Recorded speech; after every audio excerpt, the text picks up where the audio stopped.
మనం వాడే ప్రతి మందు, దాని ప్రైస్ ట్యాగ్ వెనకాల ఒక పెద్ద యుద్ధమే జరుగుతోంది. మరి యుద్ధం ఆయుధాలతో చేసేది కాదండోయ్, కేవలం సమాచారంతో, అంటే ఇన్ఫర్మేషన్తో చేసే యుద్ధం. అసలు మన ఆరోగ్యం కోసం మనం ఎంత ఖర్చు పెట్టాలనేది నిర్ణయించేదే ఈ పోరాటమే. సరే, ఇంతకీ ఏంటా యుద్ధం, మనమీద దాని ఎఫెక్ట్ ఏంటి, అదంతా ఇప్పుడు వివరంగా చూసేద్దాం. ఒక్కసారి ఆలోచించండి, 100 రూపాయలకు రావలసిన ఒక మందు మనకు 1500 రూపాయలకు ఎందుకు అమ్ముతున్నారు? ఈ భారీ తేడా వెనక ఉన్న అసలు కథేంటో ఈరోజు మనం తెలుసుకోబోతున్నాం. ఒక చిన్న పాలసీ మన జేబును ఎలా ఖాళీ చేస్తుందో చూద్దాం. మనమిందాక అనుకున్న ఆ ఇన్ఫర్మేషన్ వార్కి ఒక పేరుంది. అదే డేటా ఎక్స్క్లూజివిటీ. పేరు కొంచెం కొత్తగా అనిపించొచ్చో, కానీ దీని ప్రభావం మాత్రం నేరుగా మన మెడికల్ బిల్లుల మీద పడుతుంది.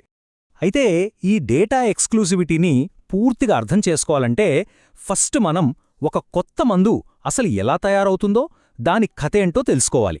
అంటే ల్యాబ్ నుంచి మన దగ్గర్లోనే ఫార్మసీ దాకా దాని జర్నీ ఎలా ఉంటుందో చూద్దాం. ఒక కొత్త మందును మార్కెట్లోకి తీసుకురావడమంటే మాటలు కాదు, దానికి దాదాపు 10 నుంచి 15 ఏళ్ల సమయం పడుతుంది. వందల వేల కోట్ల రూపాయల ఖర్చవుతుంది. అందుకే పెద్ద పెద్ద ఫార్మా కంపెనీలు మాత్రమే ఈ రిస్కు తీసుకుంటాయి. ఈ 15 ఏళ్లలో చేసిన ప్రతి టెస్టు, ప్రతి రిజల్టు అన్నింటినీ కలిపి ఒక పెద్ద ఫైల్ తయారు చేస్తారు. దీన్నే క్లినికల్ డేటా అంటారు. ఒక మందు సేఫా కాదా, అది నిజంగా పనిచేస్తుందా లేదా అని తేల్చడానికి ప్రభుత్వానికి ఇదే ఆధారం. ఈ డేటా లేకపోతే అసలా మందును అమ్మడానికే పర్మిషన్ రాదు.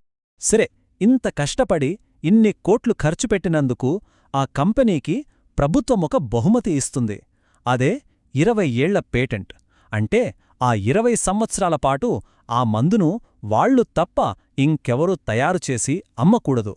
ఈ టైంలో వాళ్లు తమ పెట్టుబడిని లాభాలతో సహా వెనక్కి సంపాదించుకుంటారు. అంతా బానే ఉంది. మరి ఆ 20 ఏళ్ల పేటెంట్ అయిపోయాక ఏంటి సంగతి? అప్పుడే అసలు కథ మొదలవుతుంది. మనకు తక్కువ ధరలో మందులు దొరికే అవకాశం అక్కడి నుంచే వస్తుంది. ఎలాగో చూద్దాం. ఆ 20 ఏళ్ల పేటెంట్ ముగియగానే వేరే కంపెనీలు కూడా అదే ఫార్ములాను ఉపయోగించి మందులు తయారు చేయడం ప్రారంభిస్తాయి. వీటినే మనం జెనరిక్ మందులు అని పిలుస్తాం. వీళ్లు మళ్ళీ కొత్తగా రీసెర్చ్లు, క్లినికల్ ట్రయల్స్ చెయ్యక్కర్లేదు కాబట్టి వాటి ధర ఒరిజినల్ మందుతో పోలిస్తే చాలా చాలా తక్కువగా ఉంటుంది. కానీ ఇక్కడే మన కథలోకి ఒక విలన్ ఎంట్రీ ఇస్తాడు. అదే డేటా ఎక్స్క్లూజివిటీ. ఈ ఒక్క రూల్ మనకు చవకగా దొరకాల్సిన జెనరిక్ మందుల భవిష్యత్తునే ప్రశ్నార్థకం చేస్తుంది. ఈ డేటా ఎక్స్క్లూజివిటీ నిబంధన ఏం చేస్తుందంటే, పేటెంట్ టైం అయిపోయినా సరే ఆ మొదటి కంపెనీ సేకరించిన క్లినికల్ డేటాను లాక్ చేసి పెడుతుంది.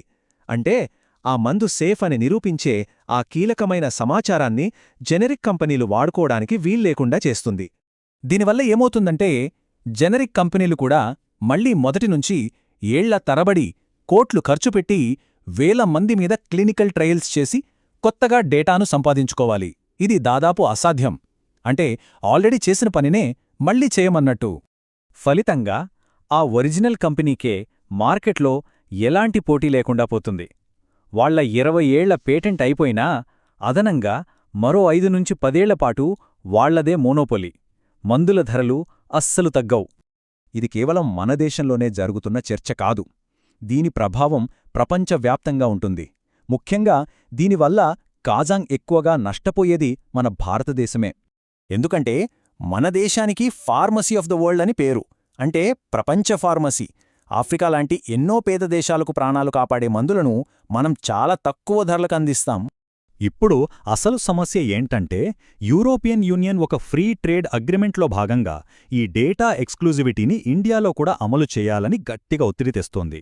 మనం దీనికి ఒప్పుకుంటే మన జెనరిక్ ఇండస్ట్రీ కుప్పకూలిపోతుంది. మన దేశంలో షుగర్, బీపీ, క్యాన్సర్ లాంటి జబ్బులకు మందుల ధరలు ఆకాశాన్నంటుతాయి. అంతేకాదు, ప్రపంచవ్యాప్తంగా లక్షలాది మంది పేదవాళ్లకు ప్రాణాధారమైన మందులు అందకుండా పోతాయి. సో ఈ చర్చ కేవలం డబ్బుకు, వ్యాపారానికి సంబంధించింది మాత్రమే కాదు. ఇది నైతికతకు సంబంధించినది. లాభం ముఖ్యమా, ప్రాణం ముఖ్యమా అనే పెద్ద ప్రశ్న ఇది. ఒక్కసారి ఆలోచించండి. ఒక మందు ఆల్రెడీ సేఫ్ అని, బాగా పనిచేస్తుందని ప్రూవ్ అయిపోయింది. అయినా సరే కేవలం పేపర్ వర్క్ కోసం మళ్లీ వేల మంది మీద అదే టెస్టులు చేయడం, ఇది ఎంతవరకు కరెక్ట్? ఇది మనుషుల్ని గినియాపందుల్లా ట్రీట్ చేయడం లాంటిది కాదా? ఈ విషయంలో రెండు వైపులా బలమైన వాదనలున్నాయి. ఒకవైపు కార్పొరేట్ కంపెనీలు మేము బిలియన్ల డాలర్లు ఖర్చు పెట్టి ఈ డేటాను సృష్టించాం, అది మా ప్రైవేట్ ప్రాపర్టీ అంటున్నాయి.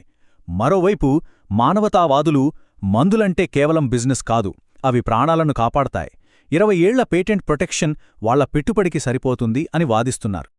ఇప్పటివరకు అయితే మన భారత ప్రభుత్వం ప్రజల ఆరోగ్యం వైపే నిలబడింది.